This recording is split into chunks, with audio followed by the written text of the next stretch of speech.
Welcome to the podcast. If you'd like to listen to an ad-free version of this episode and all of our episodes, then search True Crime Today Premium Plus on Apple Podcasts and press subscribe. That's our premium channel where all of our ad-free and advanced episodes live, all in one place. True Crime Today Premium Plus. Search it on Apple Podcasts and press subscribe. Even try it for 3 days free.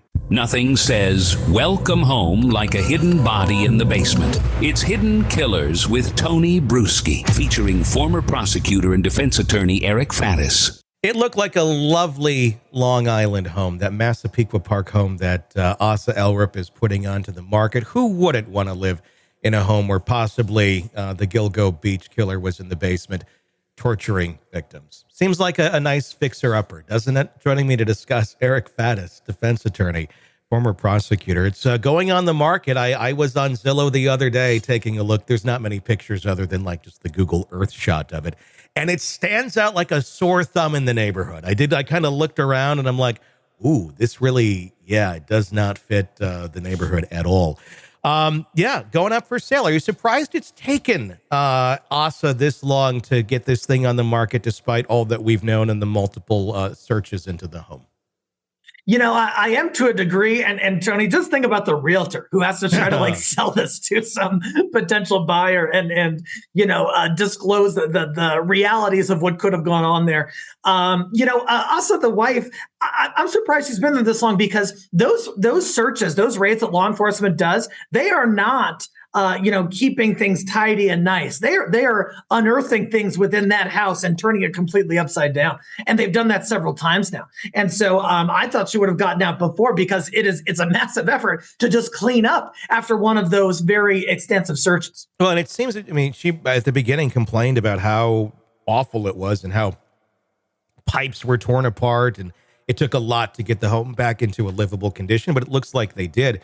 And now they're finally going to be coming out of it. Does it say anything to us about their belief in his innocence or guilt if they're going to be selling the house at this point? I know she's still saying she's standing behind him, or at least going to see what the court says. The divorce papers have not been signed, but the filing it's out there, just never really completed yet. Yeah, she's had a history of not, going along with the government's narrative and sort of standing by her man, at least in a sort of halfway measure.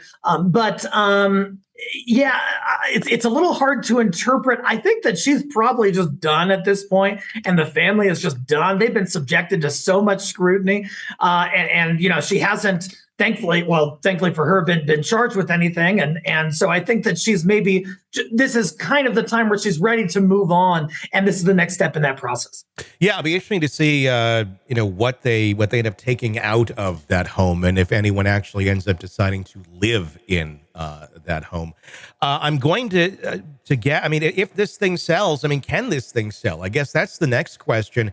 Or is this a piece of evidence, just like we would say in the Alec Murdaugh case, or I know it's torn down now, but the Koberger case, that property is gone.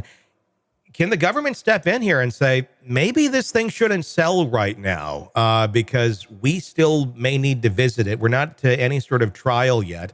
Who knows? Maybe they want to take a field trip there with a jury if, in fact, it comes down to that he was doing stuff there. Yeah, I think the government, you think about a case where there's a vehicle involved, like a motor vehicle theft case or something like that. The government would be likely entitled to sort of ensure that vehicle did not change hands. Usually that it would be in the impound with the police, and you can't do that with a house. But the same principle applies, that the government can still apply for another search warrant for the house, even if it does sell to somebody else. So I think that in terms of that sale, the buyer's going to have to put on notice of this potential defects and liabilities, meaning the government might come in and completely do an unearthing search of this house if you buy it. So be careful. On top of that, like you said, there could be a jury visit once we get to the time of trial. So if there is a new buyer, they might not be completely removed from this whole thing until it's over, which could be years. Is there anything right now stopping Asa if she wanted to, completely redo the basement? Like if you just literally rip it out, get rid of everything, anything that could be there as evidence, it's gone, and now you have a bunch of shiplap up, and everybody's happy watching HGTV in the basement. I don't think there is anything preventing her from doing that. I think she could probably do that. Now, the prosecution, I suppose, could file for an emergency protective order to preserve evidence or something like that, or prevent the character of evidence from being substantially changed. But I'm not sure the government would do that. And I think that she could make changes to that house, and what could be lost during those changes. On the other hand, if she moves out and the government gets another search warrant, like you said, what could be found in there, inside the walls, underneath the floors? We just don't know. Yeah, I mean, I'm wondering how much they already have, if they've already pretty much done their search and there's nothing more to be had. We really don't know if they ripped out walls or anything. But if they haven't, and that's still more potential things that could actually be lingering in that house. And that's a creepy thing to think about. Yeah, I'm. If it goes on the market, I'm not interested, man. No.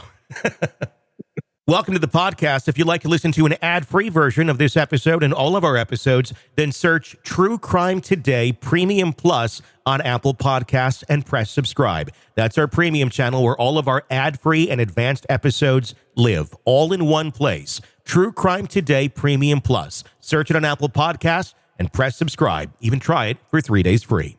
You're neck deep in a dark, twisted tale, and just as the tension peaks, bam, a commercial about some miracle diet pill breaks the spell. It's like finding a fly in your soup after the first bite. But here's the fix. True Crime Today Premium Plus on Apple Podcasts. You get to enjoy your crime stories without the junk, ad-free episodes, extended interviews that go beyond the surface, and early access to all the gruesome details. It's like swapping out a can of cheap beer for a glass of fine whiskey. So search for True Crime Today Premium Plus on Apple Podcasts. Subscribe and keep the darkness flowing uninterrupted.